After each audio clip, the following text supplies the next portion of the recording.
Let's start this webinar. This is on the new ISO IEC 17025, requires risk assessment.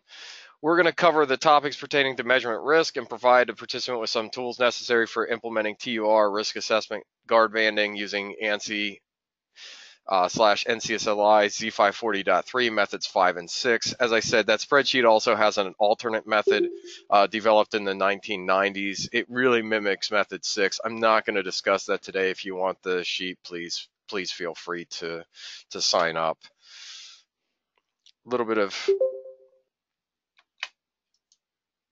information about myself. Henry Zumbrun, been the president of Morehouse Instrument Company. We are on the 4th generation. I've been with Morehouse since 1999, and I polished proving rings since 1994. That's what they had me do when I came in here. 1999, I came on full time. I started as a cal technician, amongst other things, and it's really just passionate about the measurements we make and how it helps industry and how hopefully we can help you in some form or fashion. So, looking at things, why measurements matter. I usually like to start off with a little bit of history. This is one I found online. The Swedish warship Vasa, which I probably horribly mispronounced, even though we do have some Swedish heritage, which famously sank in 1628, less than a mile into its maiden voyage, was built asymmetrically. So this is an interesting story. You can look at it on type it in about the king and putting all this money together, building this great ship, and then what happens? It goes into its voyage about a mile in, and it sinks. And why does it sink? So, well, interesting part is archaeologists found 4 rulers used by the workers. 2 turned out to be based on the Swedish feet, which is 12 inches or 30.48 centimeters. The other 2 used Amsterdam feet with 11 inches, 27.94 centimeters.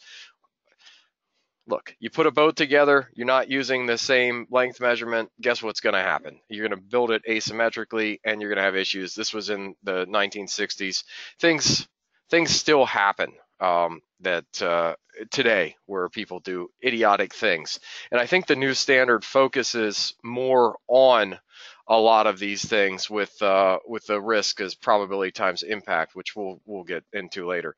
Another thing that I found absolutely fascinating is November 20th, 1980. Those who do not know of this, there's a famous lake in Louisiana. And on November 20th, 1980, an oil rig contacted by Texaco accidentally drilled into the Diamond Crystal Salt mine under the lake. Because of an incorrect or misinterpreted coordinate reference system, the rig with coordinate system set up backwards, and the 14-inch, 36 centimeter drill bit entered the mine, starting a chain of events that turned the lake from freshwater to saltwater with a deep hole. There's a video of this on YouTube. It's quite fascinating. They drilled into the salt mine. The whole lake, which was freshwater, turned to saltwater. Barges from the nearby river got sucked into the lake. Days later, they were popping up, and all because they just messed up the coordinates. Someone failed to calculate the risk, and they made what was considered a stupid mistake. And the picture on the right shows they drilled that into that air shaft or that mine, and all of a sudden that entire lake drained. So a little bit, those 2 examples are on measurement mistakes or blunders or risk mistakes. So the agenda today, we're going to talk about what Morehouse does. We're going to talk about the new ISO IEC 17025 standard on risk assessment, test uncertainty ratio, what this means, method 5 versus method 6 if you're looking at decision tools, which one may be better for your lab. Talk about measurement risk in general, and then 3 steps to reduce your measurement risk. So that's our agenda. If anybody has any questions, type them in the chat window, as I said before. So what we do, what Morehouse does. We are a manufacturing company that produces force calibration equipment and adapters that are used in industry to measure force. We have a state-of-the-art force and torque calibration laboratories and offer calibrations at a very high level of accuracy. So on the force calibration side, our force capability, we offer deadweight primary standards, calibrations accurate to 16 parts per million of applied force up to 120,000. Other force calibrations offered up to 2.25 million, 10 meganewtons known to within 0.01%. We also have a torque laboratory on the torque side of things. We have the second most accurate standard in the world. It was purchased from an NMI. It was purchased from MPL UK. The lovely people of British, their tax dollars went towards developing this machine that's now housed in our facility in York, PA. It is the second most standard torque standard in the world, accurate to 0.0025% of applied torque. If you're wondering who has the best or most accurate one, it is an NMI, and they are called GTM, and they are located in Germany. But people didn't come to hear all about us. They came for risk management. So part of the things when we start thinking about risk management, the laboratory has to plan and implement actions to address risk and opportunities. The laboratory is responsible for deciding which risk and opportunities need to be addressed. It's fairly simple. But what does that really sum up to be? It's really just risk equals probability times impact. And it's a big deal in the new standard, but I was speaking with someone yesterday and they said, you know what?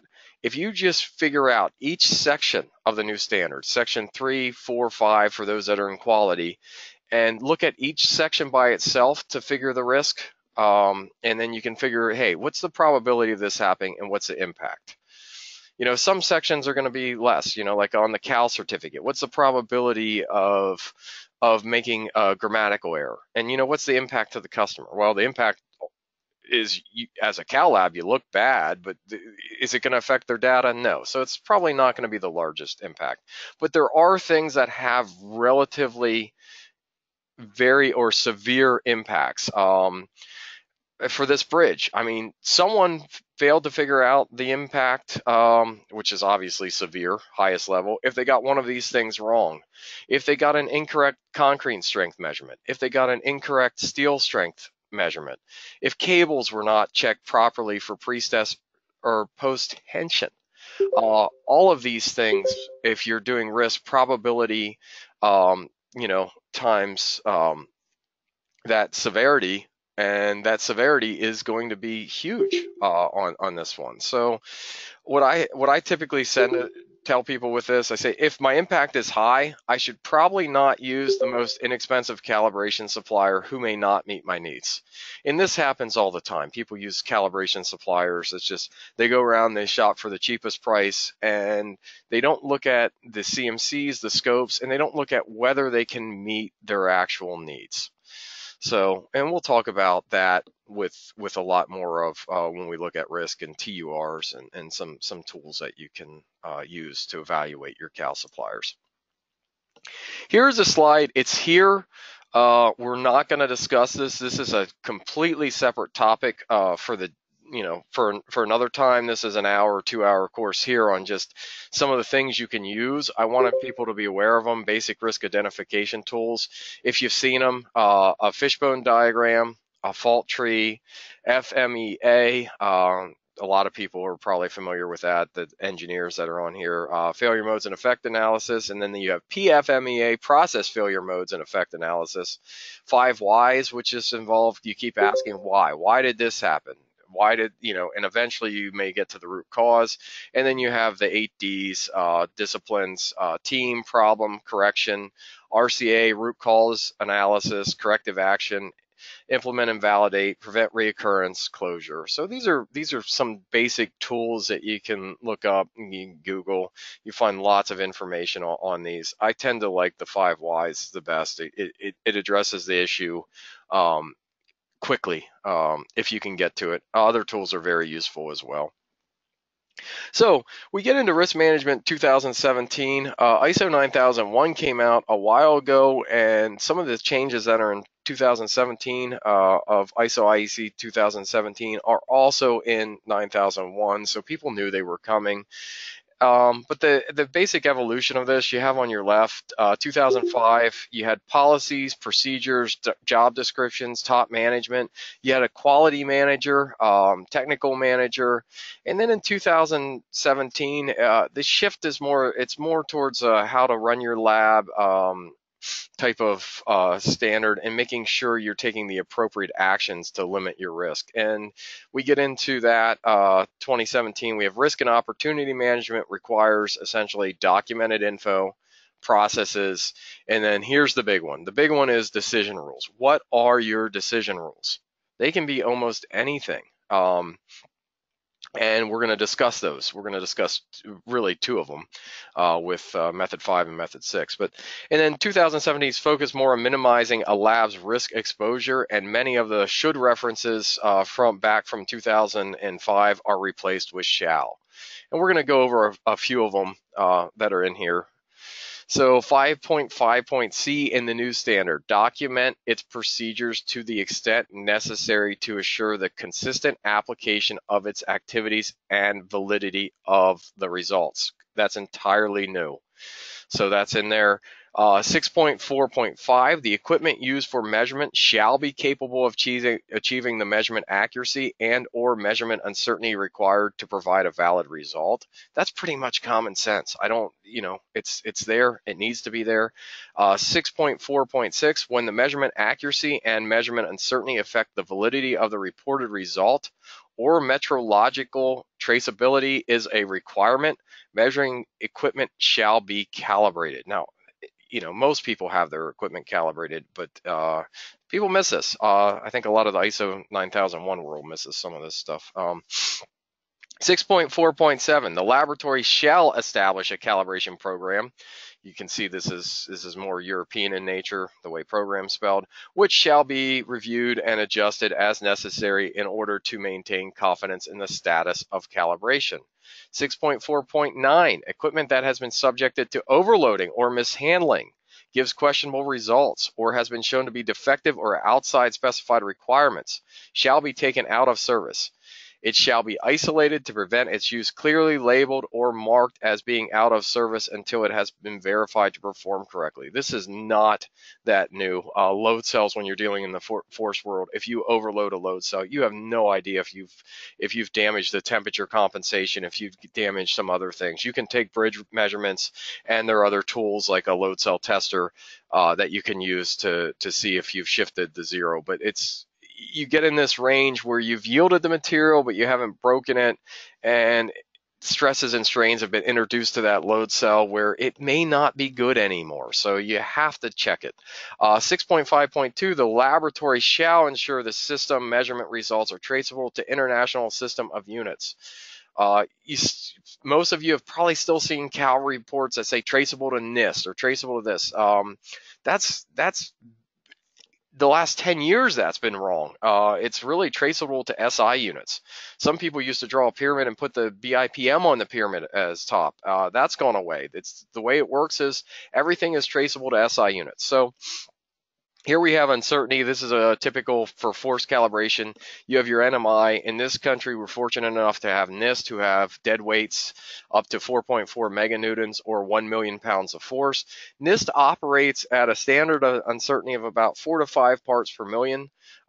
Just exceptionally good, fantastic organization if you deal with them. But they're expensive, and they take a long time to turn equipment around. Then you have some labs such as our lab, which are primary reference laboratories.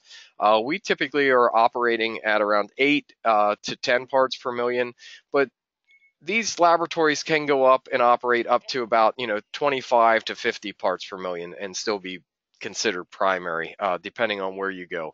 There are very few labs in the world that have dead weight standards up to 100,000 pounds, and I think you find next to none besides NIST that can do 1 million pounds with dead weight. Then after that, you have your accredited calibration supplier.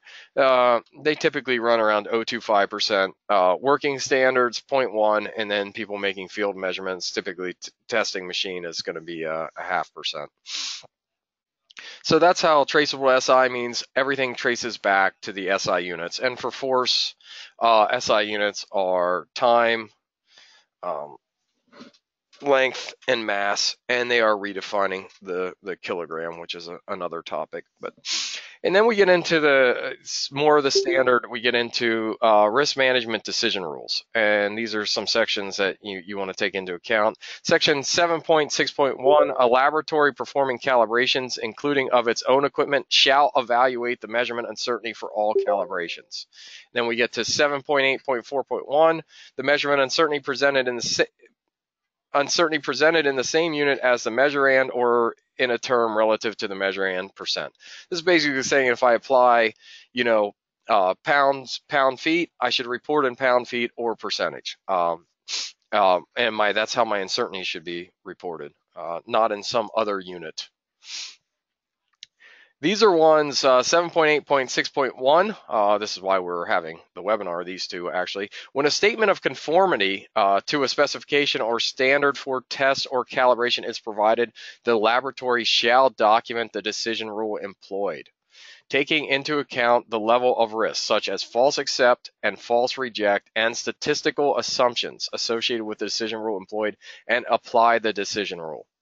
7.8.6.2, the laboratory shall report on a statement of conformity. My note here that I have is, in the old 2005, we talked about statements of compliance. Now it's a statement of conformity, such that the statement clearly identifies to which the result statement applies, which specifications, standard or parts thereof are met or not met, the decision rule applied unless it is inherent in the requested specification or standard. So that gets us into risk management. And how do we do this? And what are the decision rules? So ANSI Z540.3 defines measurement decision risk as a probability that an incorrect decision will result from a measurement. ISO IEC 17025-2017, section 3.7 says a decision rule as a rule that describes how measurement uncertainty is accounted for when stating conformity with a specified requirement. Now the graph on the right is pretty typical. You are drawing a normal distribution, that's your uncertainty, and you're putting your specification limits to the right and to the left of it. So here we have specification limits to the right and to the left. Anything outside of those lines, that's basically your measurement risk. So if you have a rather large uncertainty with tight specifications, chances are you're not going to pass, and it's not going to meet the criteria set forth. More about that. Here's the next slide. Here is an example of one of our certificates and what we've been doing for the last 3 years or more. It's more than that, but the new program our new program with this particular format came online about 2.5, 3 years ago. So we're issuing force applied here, over here, and then we're saying what the acceptance limit is with the specific accuracy, which is 0.1% of full scale is the tolerance. And then we're saying what the expanded uncertainty is here. We're presenting a TUR and we're stating a PFA. So right here it says PFA is NA. In this situation, this instrument passed the whole way through the specification. You can look at the measured output, and you can see where the acceptance limits fall and what the TURs were. So, oops.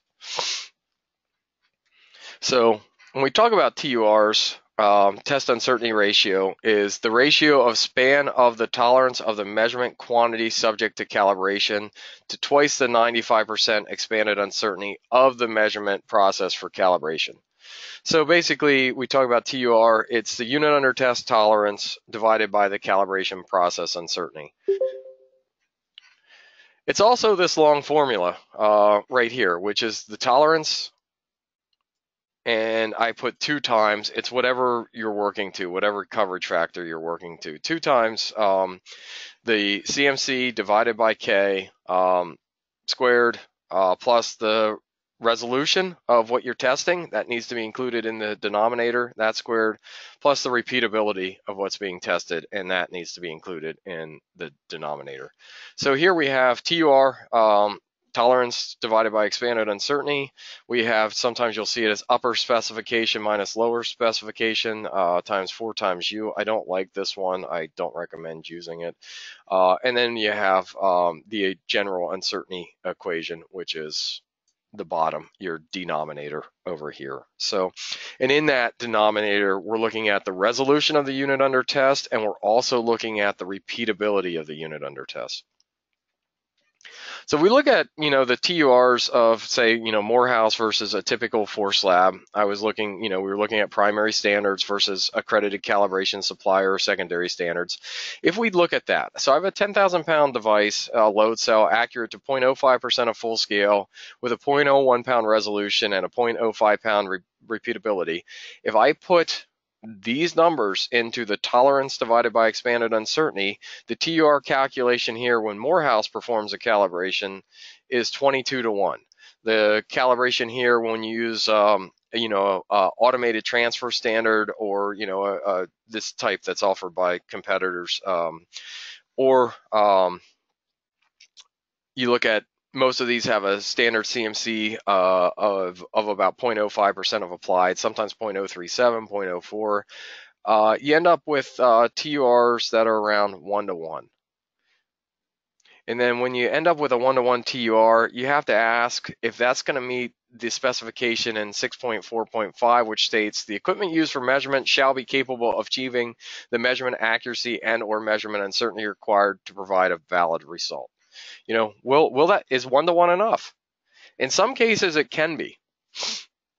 Here's a case where it's not. You have a TUR of 22.72727 on the left, and you look at the graph, look at the uncertainty, look at your specification limits on the left and right. Lots of room on either side. Here on the right, you have a standard uncertainty of 2.5, a TUR 1 to 1, but your total risk is greater than 4%. So this one's not one where 1 to 1 would meet. That may be dependent on the resolution of this instrument. I did not give that in this particular example, but that can influence that uncertainty band, or the repeatability can influence that uncertainty band. So in this example, the instrument, read 10,000 pounds right here when you say measured value, if you guys can see that. Measured value is 10,000 pounds when 10,000 pounds was applied. What do you think happens when that measured value goes to 10,004?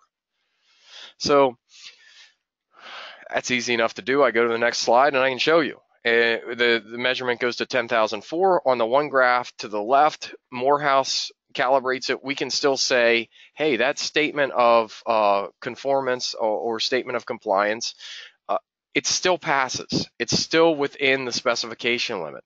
The lab that's using the standard accurate to 0.5 or 0.4%, they can't say that it passes anymore, because what ends up happening is this area here to the right of this line, this is all risk.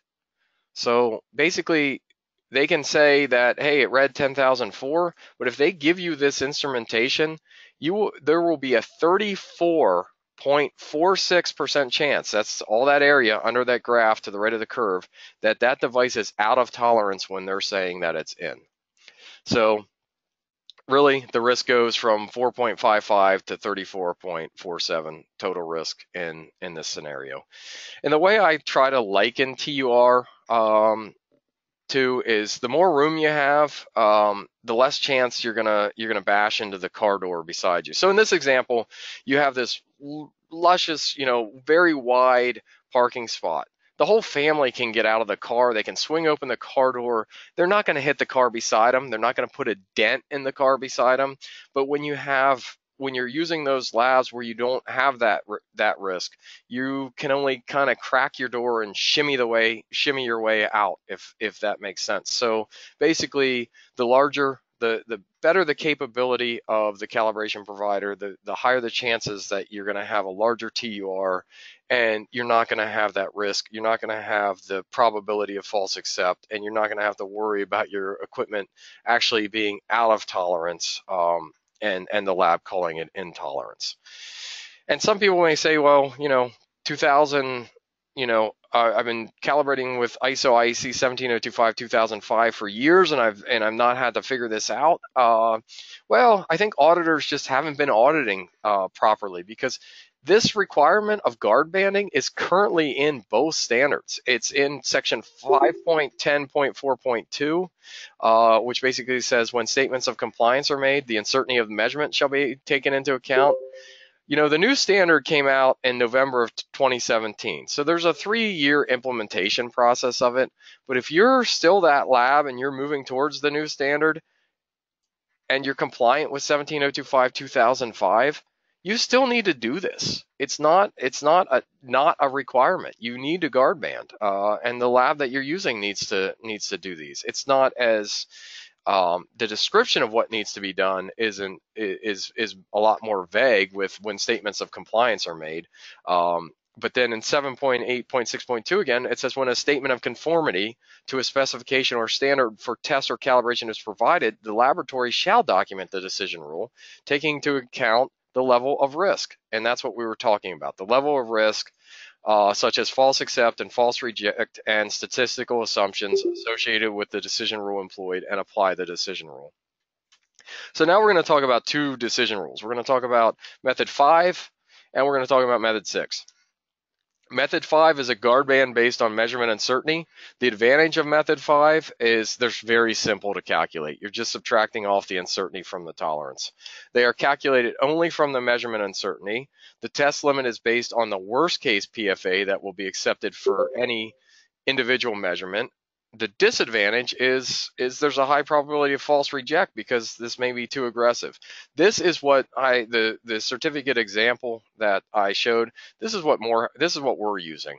We have dead weight standards, and if someone doesn't tell us what decision rule they want, it's pretty boilerplate that we're going to use method 5. And in doing so, we're going to possibly reject more instrumentation and adjust more instrumentation than we need to. But hey, it's on us. We do the rework. We make sure your instruments are in tolerance. That's how method 5 works. So method 6, again, method 6 is simple to calculate. They depend only on the measurement uncertainty when compared with the specification limits of the unit under test. Here's what method 6 basically does. It says, is given by a 2%, saying, hey, what do I need for 2% acceptance? And it gives you the tolerance limit minus the calibration process uncertainty times the multiplier of 95%. So there's a downfall of method 6, and that is they may not calculate acceptance limits correctly with very high TURs. So what this means is, if you look at this what I'm highlighting here, you have a TUR of 85.16 to 1. M2% is negative 211.48 with a tolerance of plus or minus 5. Basically, when the TUR gets really high, method 6 expands the tolerance past the required tolerance. So in that Excel spreadsheet that we have, and I'm going to show you some examples of it, we've basically created a formula that says, hey, if my TUR is greater than 4 to 1, just use 4 to 1, in which case then the acceptance limits will calculate properly. The only thing that's wrong with method 6 is if you have really high TURs, you may get some erroneous errors by using that equation. Just something to be cognizant of. So here we have method 5, actually comparing method 5 versus method 6. 10,000 pound device, 0.1 pound resolution, tolerance is 0.5%. I just took a lot of data samples here, made up some numbers so we can get some repeatability numbers here. So the repeatability may skew some of this, but I just wanted to compare. We're using the same number set for method 5 versus method 6. Here's a situation where total risk for the last 3 data points over here in red, total risk 2.18%, 12.43, 12.44. Same data set. We're using method 5. Again, we're going to have to, if we're using this, we're going to have to go back and try to adjust this instrument. It looks like we can. It looks like the measurement bias is about 2 pounds out in general, and we could adjust it back in. But if we switch and we use method 6, down here, you can see the same thing happens. TURs are the same, virtually the same. TURs down here, and if you look at what's going on in method 6, it passes. We have a much larger acceptance limit. So that's essentially between the two formulas. Method 5, we would have to fail something at the top. Method 6, we would not, based on those numbers. So if we look at these and we compare them against each other, method 6 versus method 5, you can see each test point. And as I said, I changed the repeatability of the test points. So each test point is a little bit different for the acceptance limit based on that repeatability. But method 5, if we just compare them and look at them, method 5, the first point, 3.8, and then down at the bottom, 0.89. That's the acceptance limit. That's how far I can be off of the nominal reading. Whereas method 6, 4.94 and 3.43 down below. So method 6 gives us a much bigger, wider range to still say something is intolerance versus method 5. Like I said, method 5 is more conservative. So what happens if we change the CMC to 0.05 from 0.0 or from 0.0016? Well, next slide I'm going to show you.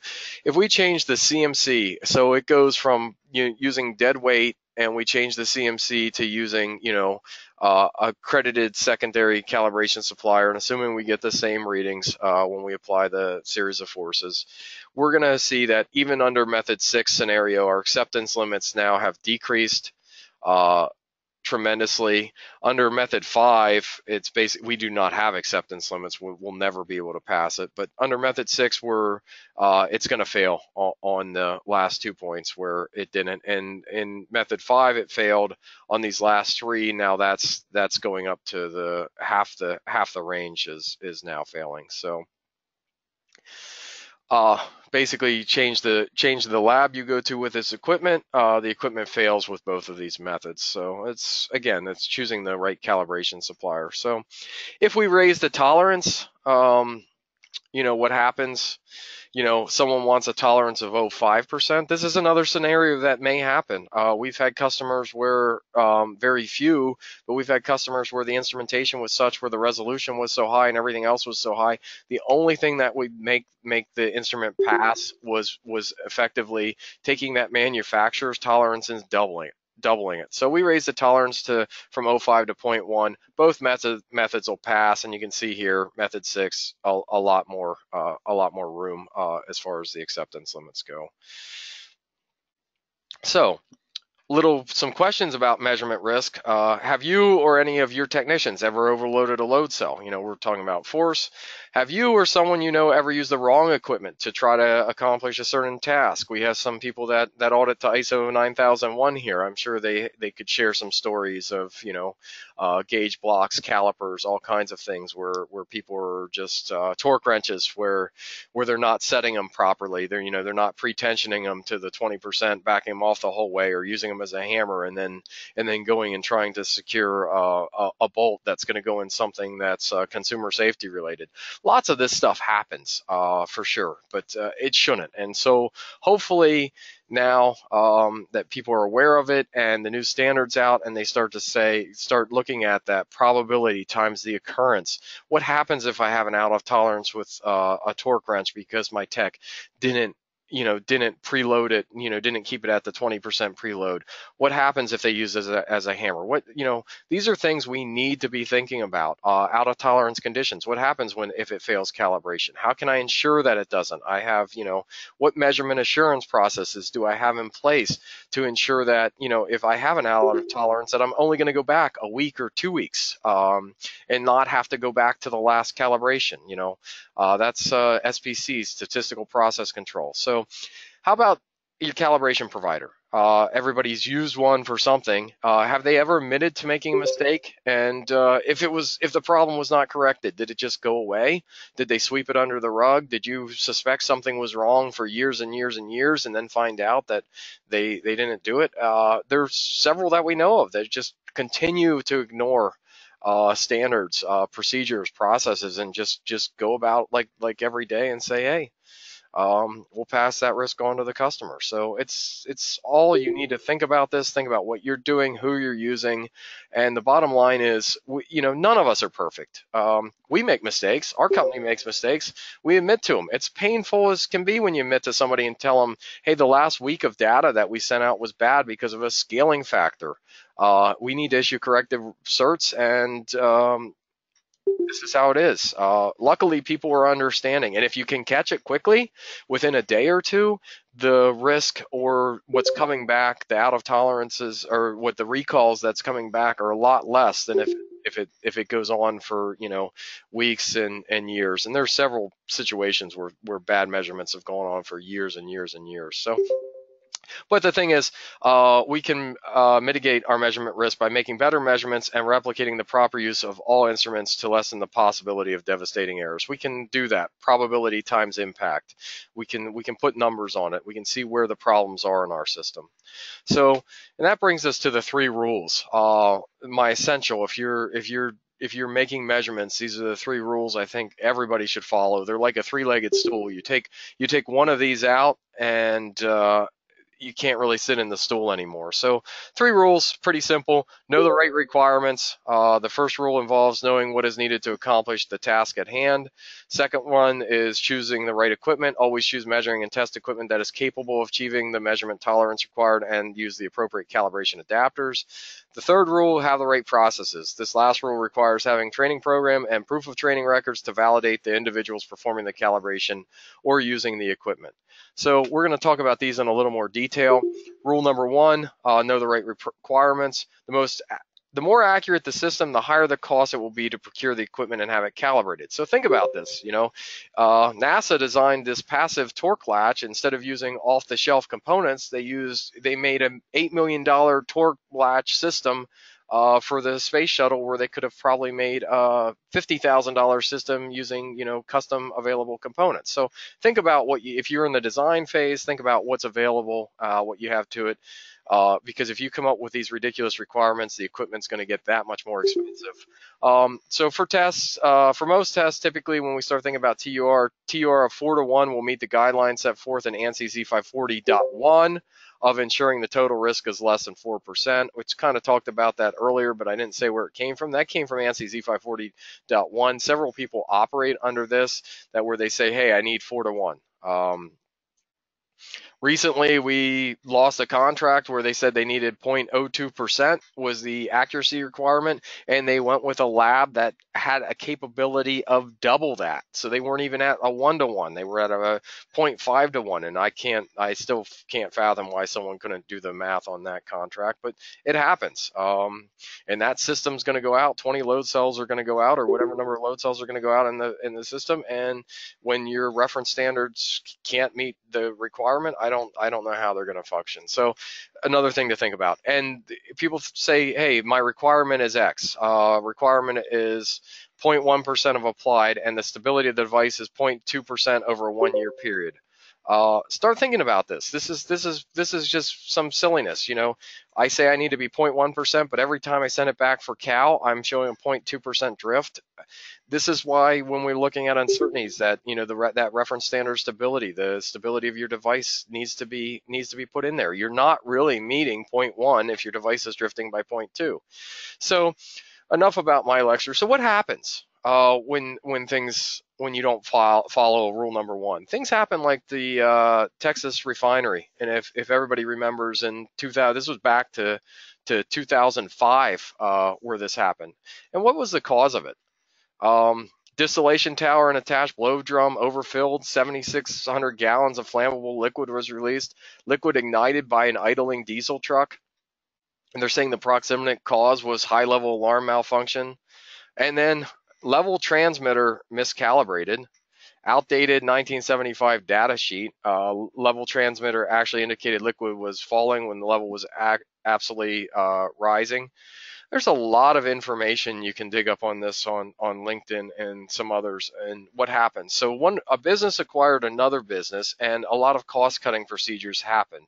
Naturally, after the cost cutting started happening, people figured around procedural workarounds to compensate for deteriorated equipment that they weren't able to buy. They weren't able to do their preventative maintenance. They didn't have any, really, not much, and the safety training was dismal. So we're going to save a few bucks by, by not getting the equipment calibrated. And what's it going to cost us? It's going to cost us, in this situation, 15 deaths, 180 injured, and $2 billion in lawsuits just because of pure silliness. This example that I use, Scott Mims gives a class, a full 2-day class on just risk, calculating risk. Exceptional class. You can find it with A2LA, or Scott does some for other organizations. But yeah, I always thank Scott because this example came from him, and several other examples that aren't used that I've used in the past have come from him on like things like overdosing cancer patients and stuff like that. Just a fantastic person with a risk course. Now I am seeing your questions, and I'm gonna answer them at the end for everybody. So if people want to leave at the end, they don't stick around for questions. But so we're getting through this. Rule number 2 is choosing the right equipment. So if you need to certify that an instrument is within a tolerance of 1%, you really shouldn't be. I wrote in this, you cannot use a standard with a 1% tolerance to perform the calibration. You really shouldn't. That goes back to risk, and you're not going to be able to, you're going to have to make sure everything's reading almost nominal all the time. And if you have errors with resolution in that denominator, or the repeatability isn't so good on what you're testing, it just doesn't work. And several manufacturers do this all the time. They sell equipment where their standards know better than what they're calibrating. And it's a fine line, really. A lot of them do not understand TUR. Now, some are good. Some manufacturers that do this are very good. They understand TUR, and that's all the better it gets. If they're using a Joseph Junction array, if they're using some instruments, it's all the better. Sometimes it's all the better it gets. But in any case.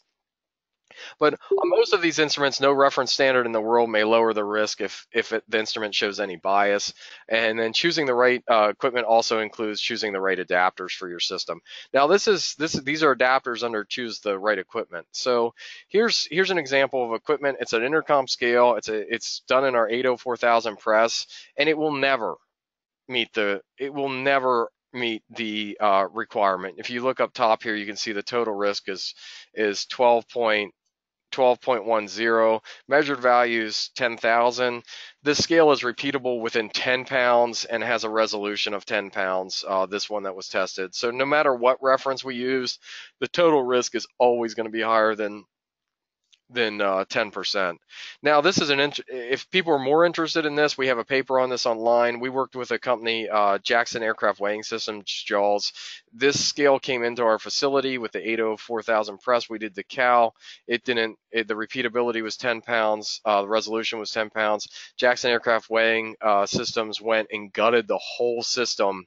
They changed the indication unit and everything else, and they made a 2-pound resolution and made it repeatable with 2 pound, and then it calibrated. But that's a lot to do to get something to work. But we have a whole paper on that online.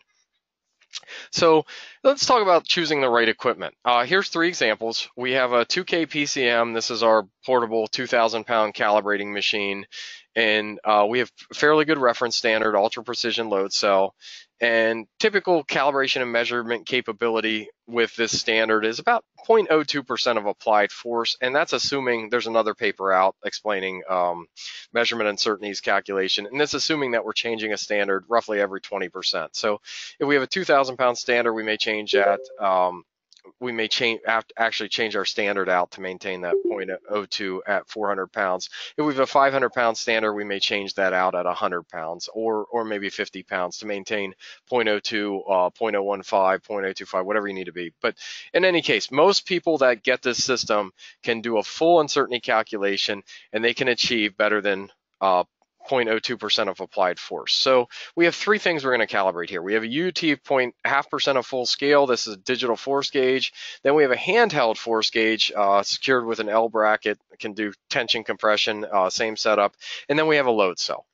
And of course, the uncertainties range from 0.5, 0.1 to 0.025. So if we look at this, let's just use method 5 and look at it. So with a CMC of 0.02% and a UUT resolution of 0.2 pounds, as long as a UUT reads between 995.4 and 1004.6, the system would be accurate enough to calibrate the UT. So that's our specification limits here.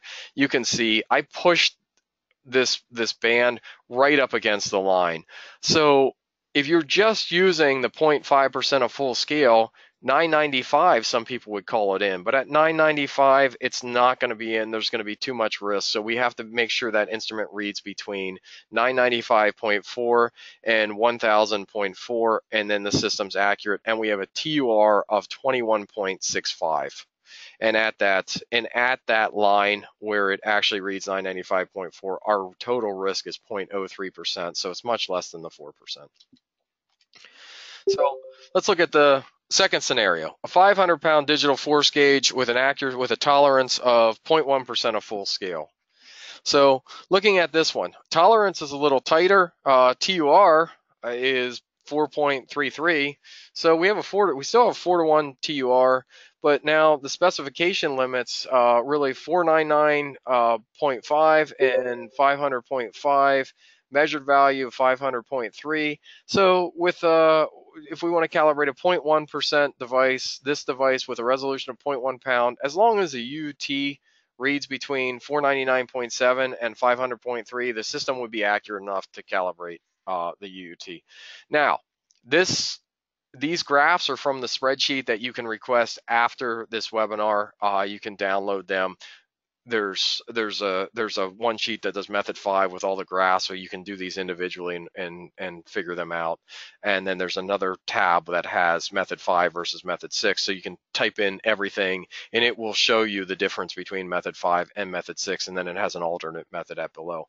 So now let's look at the hardest one, where people may have been like, I don't think O2 can calibrate an 025 device. So we have a 2,000-pound load cell with a tolerance of 0.025% of full scale. Measured value is 2,000. We look at our curve. We can do it. The total risk here, if we read nominal, is 1.24%. So if we apply our guard band and we use our formula, as long as that UUT reads between 1,999.91 and 2,000.09, the system would be accurate enough to calibrate the unit under test with method 5. Now that's a lot tighter. So that's basically, it's telling you, with a car door situation, yeah, you're going to have to shimmy. It can do it, but you're going to have to slightly open your door and shimmy it out. You swing the door open, you're going to dent the door beside you. You don't have that much room, but it certainly is capable of doing it. And now just because I ran the numbers, method 6. So those that may have been wondering, well, what do you have with method 6? Method 6 gives us a lot more specification limit here. So we go from 0.91 to 0.66, and so we're 0.34. It's still going to be tight, but method 6 allows us a much larger acceptance limit. So yeah, if you're using this equipment in your lab and you don't want to reject as much, or you're calibrating things to a tighter tolerance, or even doing a scenario that's most likely 1-to-1, method 6 is going to probably be it's going to be the most preferred method, because it's going to give you more of a chance to make that, to say, hey, I employed this decision rule. You're going to have to talk to your customer, make sure they're okay with method 6, but I employed this decision rule and it is in tolerance. So we start looking at this in a little more detail on what the reference equipment can do. The reference equipment chosen can affect the TUR in the following ways. It can raise or lower the TUR. Obviously, you buy better reference equipment with better, better calibration provider, better uncertainties. This number right here, this CMC number, can decrease, and that number can decrease enough to give you a better TUR. Now, if you change calibration providers to a lab going to, you go from a lab that's currently doing O2 to a lab that's doing O4, that's going to increase your CMC, and it's gonna actually lower your TUR. So different equipment types have different CMCs, which will raise or lower the TUR. Different reference standards can make the repeatability of the UT better or worse. This is, over here. Now we're talking about repeatability. If I have a machine that's not exactly level, I could have a lot of problems. Hydraulic machines have some creep. The stability of hydraulics would certainly factor into the CMC. You're trying to hold a load stable. That PCM is on a screw system, so it has less creep than hydraulics. So that's maybe better to be on a screw system, depending on what you need. Different reference standards have different resolution. If you're sending to a provider like us that has dead weight, we claim 0 for when you do that CMC. What's the contribution of the resolution of the reference standard? It's dead weight is 0. A load cell may have a 0.15, depending on what load cell you're using. So again, changing the reference standard type will change the process, resulting in an increase or decrease in CMC. If you do it, you'll have to recalculate. If you're looking for better CMCs, better references, better calibration provider, all that are good things. So if you remember back to choosing the right equipment, we said about adapters with the load cell. Here's a pet peeve of mine. It's not addressed in the standard, but I always have to talk to people about this. It's force.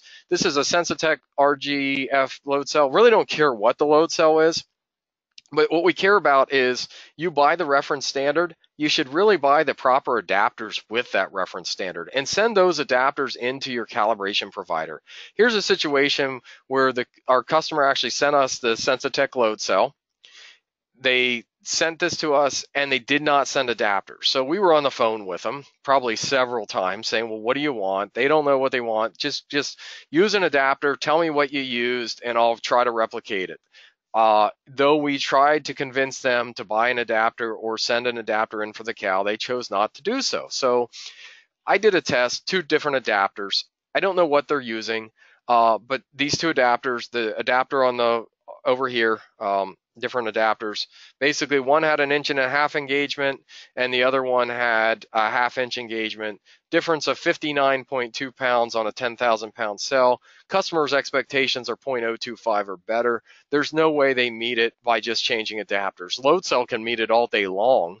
But we do the adapter on the left. We issue a certificate. It says 10,000 and 1.5. Customer's very happy. That's well within tolerance specification. But unless they go and use that same adapter or that same adapter type, we don't know what their load cell is going to read when 10,000 pounds is applied. We don't know how good it is. And people always forget about the adapters and the importance of adapters. Now, we safeguarded ourselves because on the certificate that was issued to the customer, we said we use an adapter with approximately 1.5-inch engagement of this material and this and that and everything under the sun to help them replicate what we did in our lab. But the simple fact is, it wasn't tested with whatever adapter they're using, and we do not know what the actual value is when 10,000 pounds is applied because it was not tested with that adapter. It holds true for torque. It holds true for most mechanical measurements. So then we get into rule 3, which is have the right processes. Having a training program, proof of training records to validate individuals, proficiency testing, lots of this stuff. Maintain and follow procedures that adequately support the end product performance. There should be a process in place that ensures all aspects of the standards are carefully satisfied in the calibration process. And then here we get use of proper adapters and making sure the instrument's calibrations matches how it is being used in the field or lab. Here's on the lab side. I was talking about the equipment side last time, so we're going to talk about lab adapters and what that means. So, but first we're going to talk about the right processes. So here's someone, they're making a tension link and their marketing says, our customers love the precision they get from these tension links. Before, there wasn't any way to know how much torque was being applied. So anybody that knows anything about torque, you see this picture, and if you think this is a good way to measure torque, you need to be informed. It is not. There are numerous problems. So just looking at this and looking at what we know about torque, there's a relatively large angle here. And if we look at the equation, lift force times the sine of t times the wrench length, hey, And from this picture, I can assume my angle is 45 degrees. If you go and to use this to try to measure torque, just from this picture, I can relatively say you're probably going to have a 29% error. Now, if they change their advertisement and put that angle at 90%, the error goes away. But it's just someone not knowing how to measure torque properly, and thus we have a problem here. And their marketing material says, hey, go measure torque this way. I hope I'm not using any commercial products that have had torque measured this way, because a 29% error does not make me feel very good. So then we have rate procedures. We have labs. I kind of alluded to it earlier. You have a procedure. You have ASTM E74. This is a calibration cert. If you have them, you know, people out there may be using this lab for calibration. They do good work, but they don't follow the standard. So here's a situation that's E74 says the loading range shall not include forces outside the range of forces applied during the calibration. 7.2.1 says in no case should the smallest force applied be below the force lower limit of the instrument as defined by 400 times the resolution. So 0 is the first test point. They're not allowed. They're absolutely not allowed to take 0 as the first test point per the loading range shall not include forces outside the range of forces applied during calibration, but they can't take 0 because the first point they can take is limited to 400 times the resolution. So what that essentially means is the first test point they took is 500 pounds, and what the standard is saying is down here, this Class A lower limit factor, the best they can report is 500 pounds. This lab knows about this. They consistently do not follow the standard. If you have certs that look like this and have lower limits below that first test point, you are not in compliant with the ASTM E74 standard. That is enough said. We have a full webinar on ASTM E74 Explained that goes over this in more detail for those that care, that are interested. If you want to know more, please feel free to contact me. Be happy to go over it. Here's another cert. This one, you know, just silly. No mention of measurement uncertainty. Claims traceability to NIST, not SI. This is 2016 cert. It's 2000. Yeah, does not report uncertainty per point. Recal date. We don't know if it's suggested. Customer, whatever. States they meet all published specifications, but does not list any of them. I love that. I mean, we just say hey, we meet every single specification that's out there. That's pure awesomeness. And then there's several spelling errors like approved by and just careless stuff. So look at what you're getting. Chances are this isn't gonna. If you're gonna use this to further disseminate force measurements, it's not going to be good for you. So just use some sense. Look at what you're getting. So then I said about proper adapters for the lab. So here we have a situation. Dylan, great company. Nothing wrong here. This, just to be clear with everybody, all tension links of this design seem to exhibit similar problems. So it's not a manufacturer thing. Don't think because I have a picture of a manufacturer up here that it's them. It's not. So this is a simple fact of pin size. So difference of 860 pounds on a 0.1% or 1.72% error on a device where the specification is 0.1% at 50,000 pounds from not using the proper size load pins. The best case scenario is if you're making calibrations of this type of instrument is that the customer or your customer sends you whatever pins they are using, forged steel, whatever else they are using, that they send you the appropriate pin size with the instrumentation.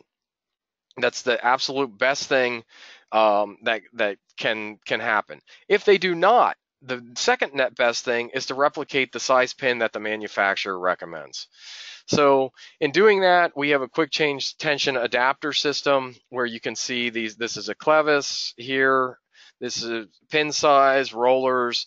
We have a tension member with spherical adapters. Make sure everything's pulling straight. So you're calibrating this instrument and this machine.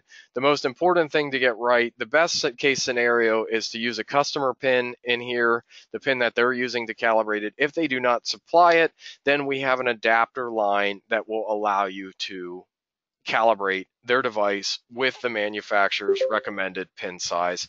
And that's this. These are the proper adapters for calibration. It's on the lab side. A set of clevises, numerous sets of pins and couplings.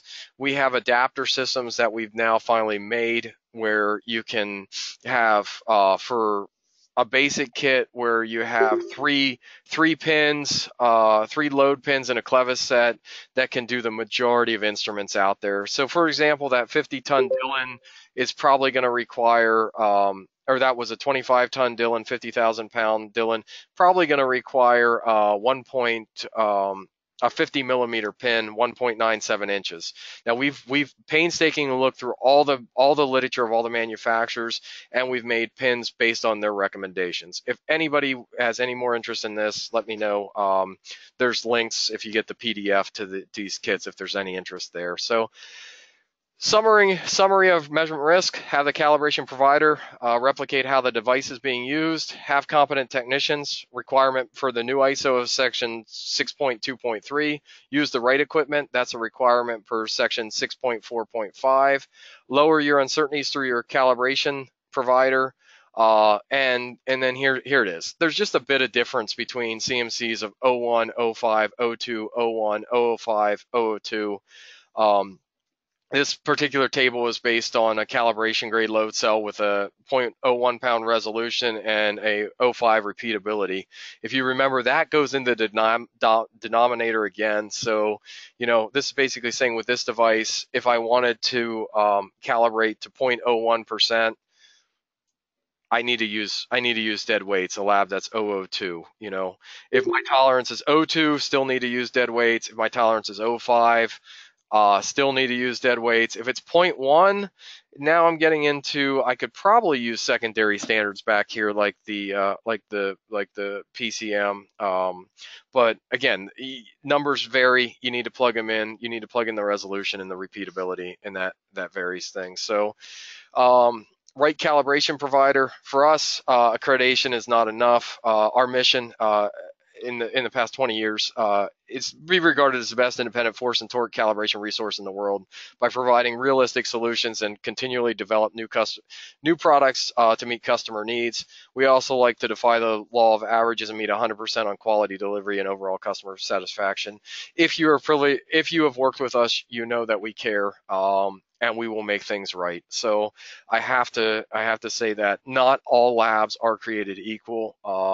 I sleep at night knowing that we have fantastic customers and knowing that we are doing the right thing. So other things, we have training at Morehouse. That's coming up April 9th, 10th, and 12th. We have SPC Force Fundamentals, Advanced Measurement Uncertainty with the new ISO 17025 discussion. So you want to implement some of these things. Dilip Shaw is going to be presenting a lot of this with me. For those who do not know Dilip, he helped write the metrology handbook.